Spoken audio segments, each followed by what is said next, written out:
So hey guys, and welcome to the video. Today I'm going to be talking about my thoughts on the theme park season for 2021 so far. So guys, you're going to have to apologise in this video. My voice is going a little bit because I haven't been going to theme parks for the last 3 days straight. So again, I hope you can forgive me. If you do want to like this video though, please smack that like button, hit that subscribe button and turn on all notifications so you don't miss a single video. So without further ado, let's get straight on into it. Right, so the first thing that I wanted to talk about in regards to the 2021 season is theme park upkeep. I've been to 2 theme parks this season, Alton Towers and Blackpool Pleasure Beach, and both theme parks have been painted up, all the theming's been redone, and they've rebranded for the 2021 season. And I have to say, both parks are looking amazing because of it. You can tell they've had the extra time to prepare for the season opening. The Tower Street are all painted up, for instance. There's some new theming on Katanga Canyon. Some work around the Mutiny Bay area has also had some work. And some of the rides have just had a general touch-up and the theme improved, which is really, really good to see. Same story at Blackpool. All of the signage has been changed to fit with that 125-year anniversary branding, which is great. Again, it's great to see these parks have had that extra time just to go around and make the parks look pretty for the 2021 season. So there are still chevrons in queue lines, so you have to stand on a chevron when you're in a queue line at Alton Towers, so you stay that safe 2-meter distance from the party in front of you or the party by the side of you. It's really important that we continue following those, and most people on our visit to Alton Towers were following those social distancing rules, so you know, hats off to the people who have been following those rules, and please follow the rules to the people who weren't following the rules. It's the same at Blackpool Pleasure Beach. They have yellow markers on the ground to signify where you need to stand, so pretty much, you know, the same for all theme parks at the moment. They've all got markers on the ground in the queue line, which is really, really great to see.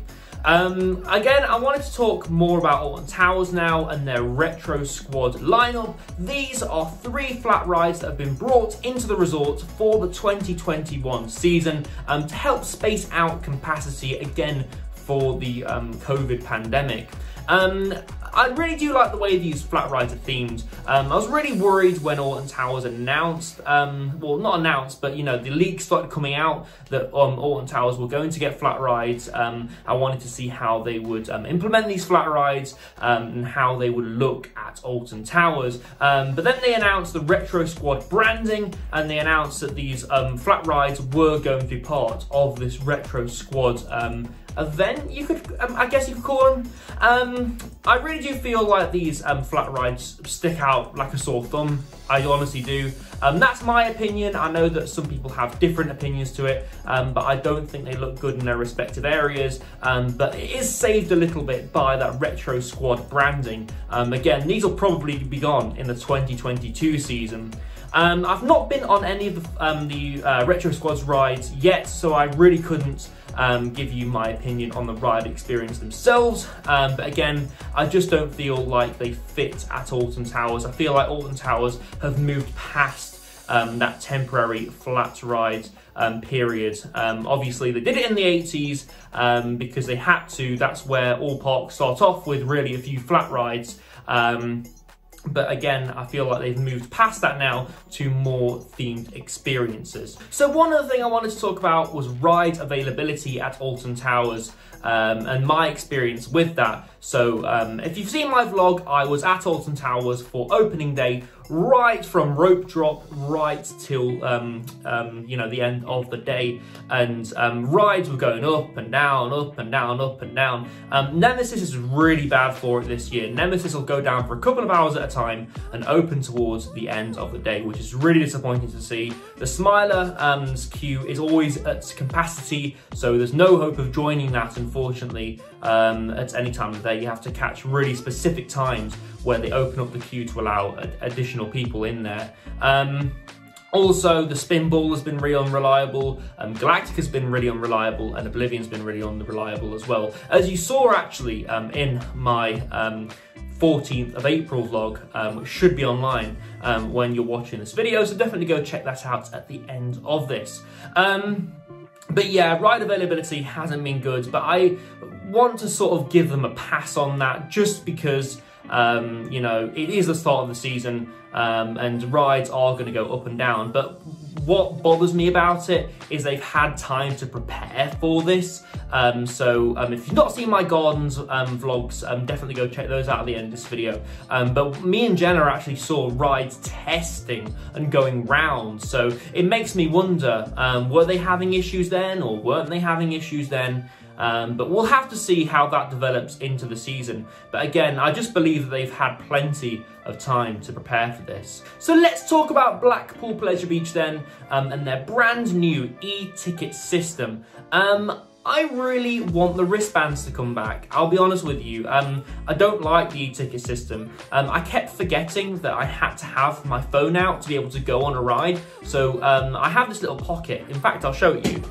When I go on a ride, so my phone doesn't fall out of my pocket during a ride, I have this little pocket that I put my phone in, and that fits onto one of my belt clips on my jeans. And I kept putting my phone in this, and it's really hard to get out again, to be honest with you.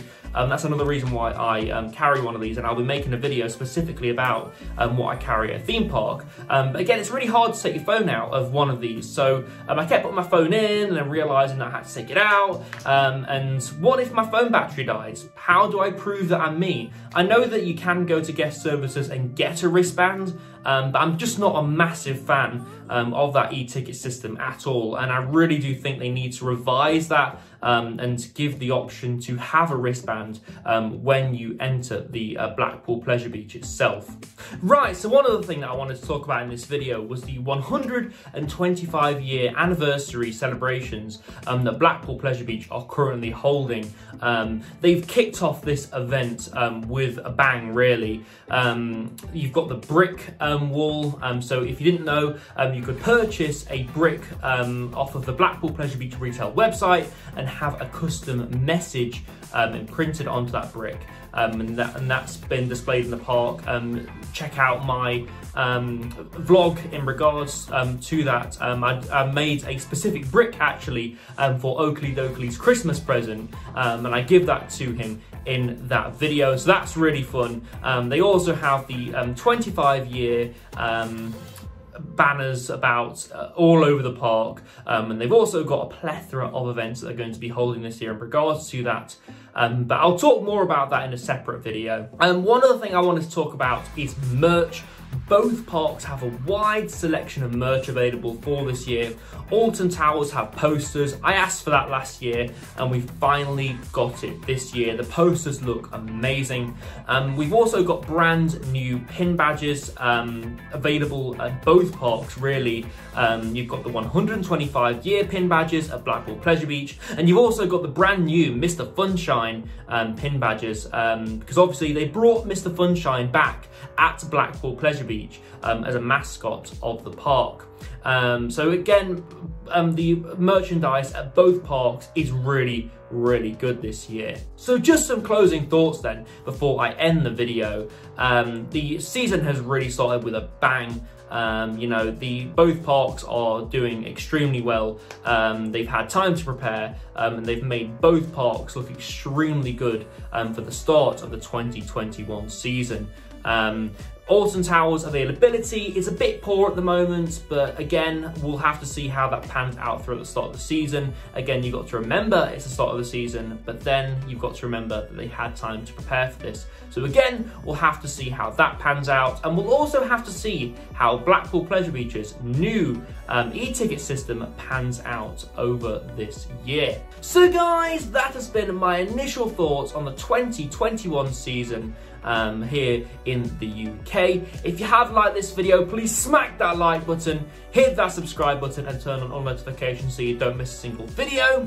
I've been Ryan from iCoaster, and I shall see you in the next video. Goodbye.